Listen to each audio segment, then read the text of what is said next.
have now told the singular but veracious story of the Opera Ghost. As I declared on the first page of this work, it is no longer possible to deny that Erik really lived. There are today so many proofs of his existence within the reach of everybody that we can follow Erik's actions logically through the whole tragedy of the Chagnys. There is no need to repeat here how greatly the case excited the capital. The kidnapping of the artist, the death of the Comte de Chagny under such exceptional conditions, the disappearance of his brother, the drugging of the gas man at the opera, and of his 2 assistants. What tragedies, what passions, what crimes had surrounded the idol of Raoul and the sweet and charming Christine! What had become of that wonderful, mysterious artist of whom the world was never, never to hear again? She was represented as the victim of a rivalry between the 2 brothers, and nobody suspected what had really happened. Nobody understood that as Raoul and Christine had both disappeared, both had withdrawn far from the world to enjoy a happiness which they would not have cared to make public after the inexplicable death of Count Philippe.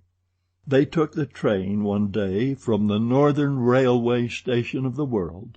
Possibly I too shall take the train at that station one day, and go and seek around thy lakes, O Norway, O silent Scandinavia, for the perhaps still living traces of Raoul and Christine, and also of Mamma Valerius, who disappeared at the same time. Possibly some day I shall hear the lonely echoes of the north repeat the singing of her who knew the angel of music. Long after the case was pigeonholed by the unintelligent care of Monsieur le Juge d'Instruction IV, the newspapers made efforts at intervals to fathom the mystery. One evening paper alone, which knew all the gossip of the theatre, said, "We recognize the touch of the Opera Ghost," and even that was written by way of irony. The Persian alone knew the whole truth and held the main proofs, which came to him with the pious relics promised by the ghost. It fell to my lot to complete those proofs with the aid of the daroga himself. Day by day I kept him informed of the progress of my inquiries, and he directed them. He had not been to the opera for years and years, but he had preserved the most accurate recollection of the building, and there was no better guide than he possible to help me discover its most secret recesses. He also told me where to gather further information, whom to ask, and he sent me to call on Monsieur Poligny at a moment when the poor man was nearly drawing his last breath. I had no idea that he was so very ill, and I shall never forget the effect which my questions about the ghost produced upon him. He looked at me as if I were the devil, and answered only in a few incoherent sentences, which showed, however, and that was the main thing, the extent of the perturbation which O.G. in his time had brought into that already very restless life, for Monsieur Poligny was what people call a man of pleasure. When I came and told the Persian of the poor result of my visit to Monsieur Poligny, the daroga gave a faint smile and said, "Poligny never knew how far that extraordinary blackguard of an Erik humbugged him." The Persian, by the way, spoke of Erik sometimes as a demigod, and sometimes as the lowest of the low. Poligny was superstitious, and Erik knew it. Erik knew most things about the public and private affairs of the opera. When Monsieur Poligny heard a mysterious voice tell him in box 5 of the manner in which he used to spend his time and abuse his partner's confidence, he did not wait to hear any more. Thinking at first that it was a voice from heaven, he believed himself damned, and then when the voice began to ask for money, he saw that he was being victimized by a shrewd blackmailer to whom Debienne himself had fallen a prey. Both of them, already tired of management for various reasons, went away without trying to investigate further into the personality of that curious O.G. who had forced such a singular memorandum book upon them. They bequeathed the whole mystery to their successors, and heaved a sigh of relief when they were rid of a business that had puzzled them without amusing them in the least. Then I spoke of the two successors, and expressed my surprise that in his Memoirs of a Manager Monsieur Moncharmin should describe the opera ghost's behavior at such length in the first part of the book, and hardly mention it at all in the second. In reply to this, the Persian, who knew the Memoirs as thoroughly as if he had written them himself, observed that I should find the explanation of the whole business if I would just recollect the few lines which Moncharmin devotes to the ghost in the second part aforesaid. I quote these lines, which are particularly interesting because they describe the very simple manner in which the famous incident of the 20,000 francs was closed. As for O.G., some of whose curious tricks I have related in the first part of my Memoirs, I will only say that he redeemed by one spontaneous fine action all the worry which he had caused my dear friend and partner, and, I am bound to say myself, he felt, no doubt, that there are limits to a joke, especially when it is so expensive, and when the commissary of police has been informed, for at the moment when we had made an appointment in our office with Monsieur Mifroy to tell him the whole story, a few days after the disappearance of Christine Daae, we found on Richard's table a large envelope inscribed in red ink, with O.G.'s compliments. It contained the large sum of money which he had succeeded in playfully extracting, for the time being, from the treasury.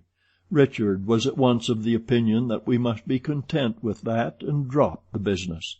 I agreed with Richard. All's well that ends well. What do you say, O.G.? Of course, Moncharmin, especially after the money had been restored, continued to believe that he had, for a short while, been the butt of Richard's sense of humor, whereas Richard, on his side, was convinced that Moncharmin had amused himself by inventing the whole affair of the opera ghost in order to revenge himself for a few jokes. I asked the Persian to tell me by what trick the ghost had taken 20,000 francs from Richard's pocket in spite of the safety pin. He replied that he had not gone into this little detail, but that if I myself cared to make an investigation on the spot, I should certainly find the solution to the riddle in the manager's office by remembering that Erik had not been nicknamed the trap-door lover for nothing. I promised the Persian to do so as soon as I had time, and I may as well tell the reader at once that the results of my investigation were perfectly satisfactory, and I hardly believed that I should ever discover so many undeniable proofs of the authenticity of the feats ascribed to the ghost. The Persian's manuscript, Christine Daae's papers, the statements made to me by the people who used to work under Messieurs Richard and Moncharmin, by little Meg herself, the worthy Madame Giry, I'm sorry to say, is no more, and by Sorelli, who is now living in retirement at Louveciennes. All the documents relating to the existence of the ghost, which I propose to deposit in the archives of the opera, have been checked and confirmed by a number of important discoveries of which I am justly proud. I have not been able to find the house on the lake, Erik having blocked up all the secret entrances. On the other hand, I have discovered the secret passage of the Communists, the planking of which is falling to pieces in parts, and also the trapdoor through which Raoul and the Persian penetrated into the cellars of the opera house. In the Communist dungeon I noticed numbers of initials traced on the walls by the unfortunate people confined in it, and among these were an R and a C. R.C. Raoul de Chagny. The letters are there to this day. If the reader will visit the opera one morning and ask leave to stroll where he pleases without being accompanied by a stupid guide, let him go to box 5 and knock with his fist or stick on the enormous column that separates this from the stage box. He will find that the column sounds hollow. After that, do not be astonished by the suggestion that it was occupied by the voice of the ghost. There is room inside the column for 2 men.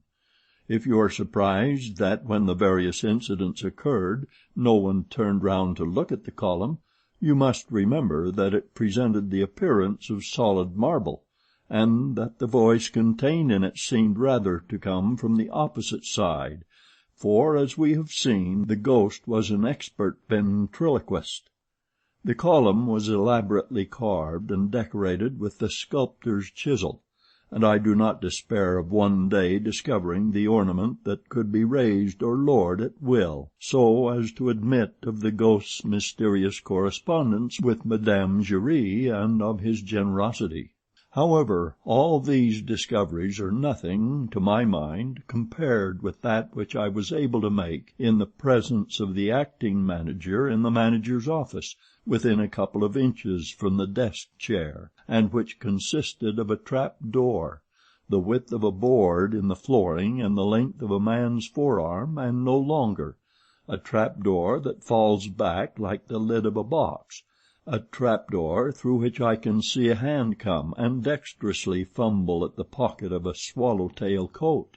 That is the way the 40,000 francs went, and that also is the way by which, through some trick or other, they were returned.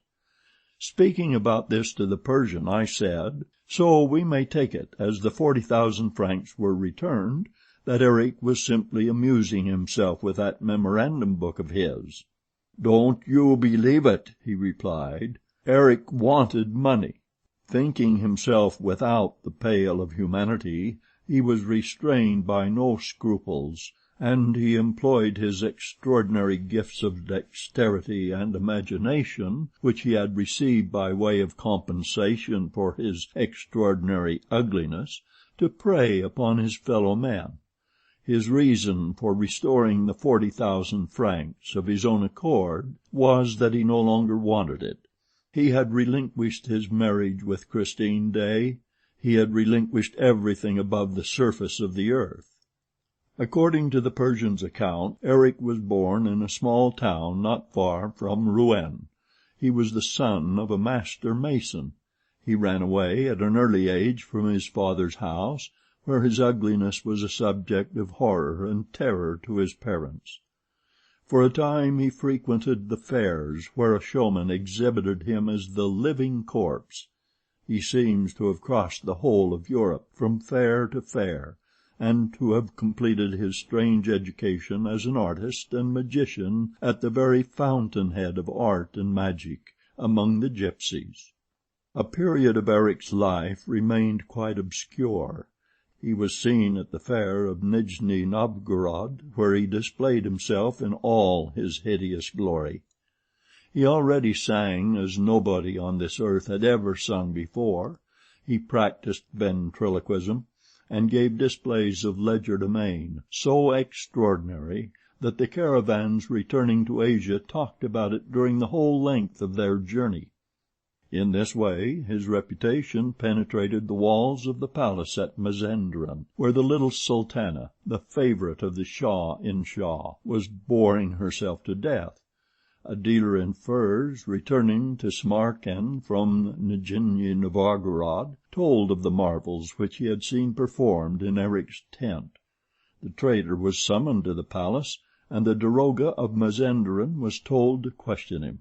Next the daroga was instructed to go and find Erik. He brought him to Persia, where for some months Erik's will was law. He was guilty of not a few horrors, for he seemed not to know the difference between good and evil. He took part calmly in a number of political assassinations, and he turned his diabolical inventive powers against the Emir of Afghanistan, who was at war with the Persian Empire. The Shah took a liking to him. This was the time of the rosy hours of Mazenderan, of which the daroga's narrative has given us a glimpse. Erik had very original ideas on the subject of architecture, and thought out a palace much as a conjurer contrives a trick casket. The Shah ordered him to construct an edifice of this kind. Erik did so, and the building appears to have been so ingenious that His Majesty was able to move about in it unseen and to disappear without a possibility of the trick's being discovered. When the Shah-in-Shah found himself the possessor of this gem, he ordered Erik's yellow eyes to be put out, but he reflected that even when blind Erik would still be able to build so remarkable a house for another sovereign, and also that as long as Erik was alive someone would know the secret of the wonderful palace. Erik's death was decided upon, together with that of all the laborers who had worked under his orders. The execution of this abominable decree devolved upon the Daroga of Mazenderan. Erik had shown him some slight services and procured him many a hearty laugh. He saved Erik by providing him with the means of escape, but nearly paid with his head for this generous indulgence. Fortunately for the Daroga, a corpse, half eaten by the birds of prey, was found on the shore of the Caspian Sea, and was taken for Erik's body, because the Daroga's friends had dressed the remains in clothing that belonged to Erik. The Daroga was let off with the loss of the imperial favor, the confiscation of his property, and an order of perpetual banishment.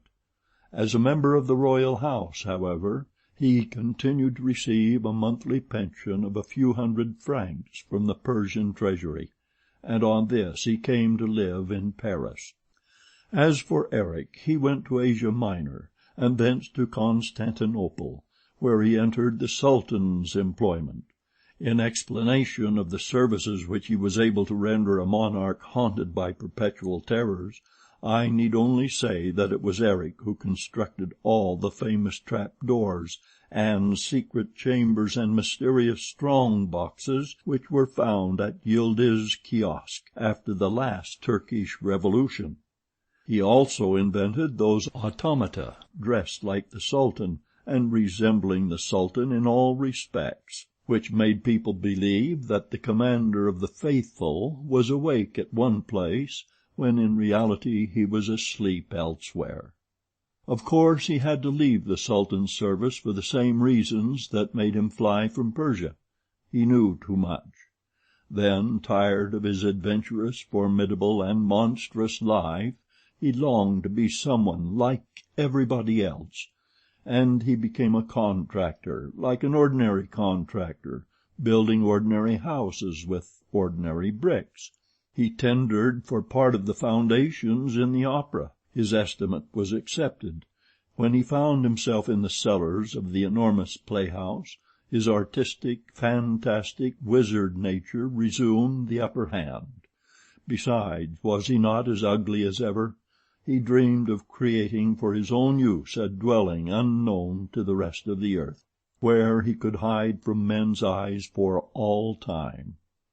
The reader knows and guesses the rest. It is all in keeping with this incredible and yet veracious story. Poor, unhappy Erik! Shall we pity him? Shall we curse him?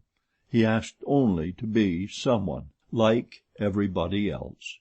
But he was too ugly, and he had to hide his genius or use it to play tricks with, when with an ordinary face he would have been one of the most distinguished of mankind. He had a heart that could have held the empire of the world, and in the end he had to content himself with a cellar. Ah, yes, we must needs pity the opera ghost. I have prayed over his mortal remains that God might show him mercy, notwithstanding his crimes. Yes, I am sure, quite sure, that I prayed beside his body the other day when they took it from the spot where they were burying the phonographic records. It was his skeleton. I did not recognize it by the ugliness of the head, for all men are ugly when they have been dead as long as that, but by the plain gold ring which he wore, and which Christine Daae had certainly slipped on his finger when she came to bury him in accordance with her promise. The skeleton was lying near the little well, in the place where the angel of music first held Christine Daae fainting in his trembling arms, on the night when he carried her down to the cellars of the opera house. And now what do they mean to do with that skeleton? Surely they will not bury it in the common grave. I say that the place of the skeleton of the Opera Ghost is in the archives of the National Academy of Music. It is no ordinary skeleton. End of Epilogue. End of The Phantom of the Opera, by Gaston Leroux. Translated by Alexander Teixeira de Mattos. Recording by Ralph J. Snelson.